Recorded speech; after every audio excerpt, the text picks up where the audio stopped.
আসসালামু আলাইকুম প্রিয় দর্শক, আপনাদের স্বাগত জানাচ্ছি। আপনারা দেখতে পাচ্ছেন সরাসরি দাবানল এবং পড়ছে লস অ্যাঞ্জেলেস ক্যালিফোর্নিয়া। সর্বশেষ খবর পাওয়া মতে যুক্তরাষ্ট্রের এই ভয়াবহ দাবানলে ইতিমধ্যেই প্রাণ হারিয়েছেন 10-এর অধিক মানুষ এবং যুক্তরাষ্ট্রের এই অগ্নিকাণ্ড বা দাবানলকে ইতিহাসের অন্যতম ভয়ঙ্কর দাবানল হিসেবে আখ্যা দিচ্ছে যুক্তরাষ্ট্রের গণমাধ্যম। লস অ্যাঞ্জেলেসে নিয়ন্ত্রণভাবে বিস্মৃতি ঘটেছে ভয়াবহ দাবানলের। স্থানীয় সময় গত বুধবার রাতে এই দাবানলের বিস্মৃতি ঘটে বিশ্বখ্যাত পর্যটন এলাকা হলিউড হিলস এবং স্টুডিও সিটিতেও। এতে করে খ্যাতিমান চলচ্চিত্র তারকা ম্যান্ডি মোর, ক্যারি উইলস, প্যারিস হিলটনের বিলাসবহুল বাড়ি আগুনে পুড়ে ছাই হয়েছে এবং প্রশান্ত মহাসাগরীয় উপকূলীয় এলাকা থেকে প্যাসাডেনা পর্যন্ত আগুনের লেলিহান শিখায় পুড়ে গেছে স্কুল, ব্যবসা, বাড়িঘর এবং সবুজে ঘেরা গোটা জনপদ। দমকল বাহিনী, সিটি ও স্টেট প্রশাসনের পাশাপাশি ফেডারেল প্রশাসন সর্বস্তরে গভীর উদ্বেগ বিরাজ করছে এই আগুন নিয়ন্ত্রণে ব্যর্থ হওয়ায়। 3000-এর অধিক দমকল কর্মী মঙ্গলবার বিকেল থেকে বিরামহীনভাবে কাজ করে যাচ্ছেন। 42 বর্গমাইল বিস্তৃত এই আগুনের ঝড়ের গতিতে লোকালয়ে ছড়িয়ে পড়েছে বলে জানিয়েছে এলাকার মানুষজন। এরই মধ্যে 5 জনের দগ্ধ লাশ এবং সর্বশেষ পাওয়া খবর মতে যেটি 10 জনে ছাড়িয়ে গিয়েছে সেই খবর দিয়েছে সিটি কর্তৃপক্ষ এবং 1,37,000 মানুষকে সরিয়ে নেওয়া হয়েছে।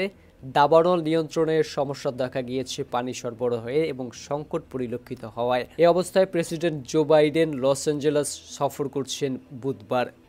যুক্তরাষ্ট্রের লস অ্যাঞ্জেলেসে ভয়াবহ দাবানল নিয়ে দেশটির বিদায়ী প্রেসিডেন্ট জো বাইডেন এবং নবনির্বাচিত প্রেসিডেন্ট ডোনাল্ড ট্রাম্প রাজনৈতিক দ্বন্দ্বে জড়িয়ে পড়েছেন। এ ঘটনার জন্য ট্রাম্প দুষছেন বাইডেনকে এবং পানি সংকটের জন্য ক্যালিফোর্নিয়া প্রশাসনের প্রতি তীব্র ক্ষোভও ঝেড়েছেন। গত 3 দিন ধরে ইতিহাসের ভয়াবহ দাবানলে পুড়ছে যুক্তরাষ্ট্রের দ্বিতীয় বৃহত্তম শহর লস অ্যাঞ্জেলেস। আলাদা 6টি দাবানলের মধ্যে অনেকগুলোই নিয়ন্ত্রণের পুরোপুরি বাইরে চলে গেছে বলে জানিয়েছে ফায়ার সার্ভিস।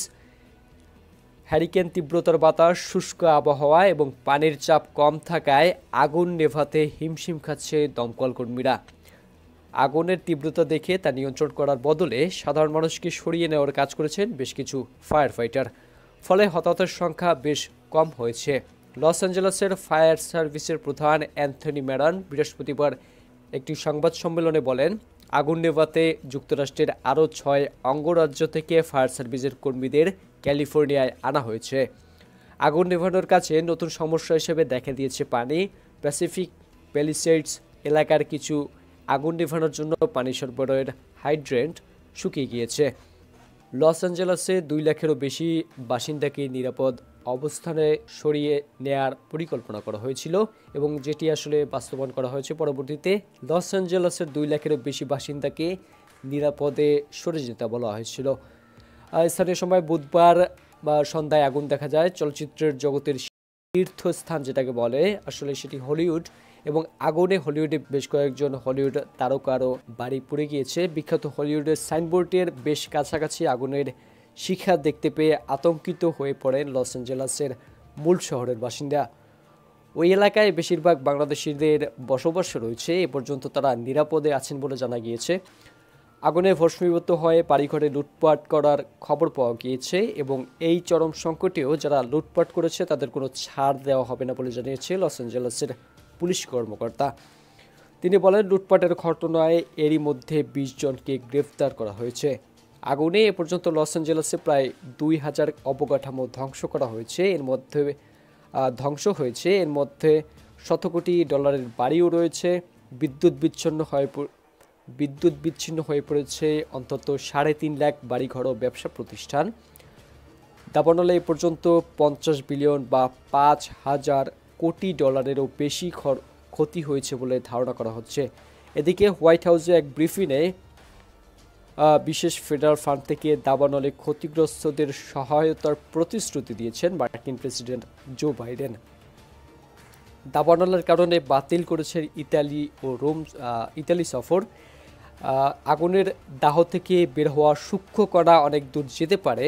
আগুনের এসব কণা ফুসফুস এমনকি ধমনীতে প্রবেশ করে যে কাউকে মারাত্মক অসুস্থ করে দিতে পারে বলেও জানিয়েছে স্বাস্থ্য বিশেষজ্ঞরা। গত কয়েকদিনের তুলনায় বাতাসের গতিবেগ কম হওয়ায় আগুন নিয়ন্ত্রণ কিছুটা সহজ হবে বলে ইতিমধ্যেই দমকল বাহিনীরা আসলে জানিয়েছেন। তবে পানি সংকট নিয়ে ক্যালিফোর্নিয়া প্রশাসনের প্রতি তীব্র ক্ষোভ জানিয়েছেন নবনির্বাচিত মার্কিন প্রেসিডেন্ট ডোনাল্ড ট্রাম্প।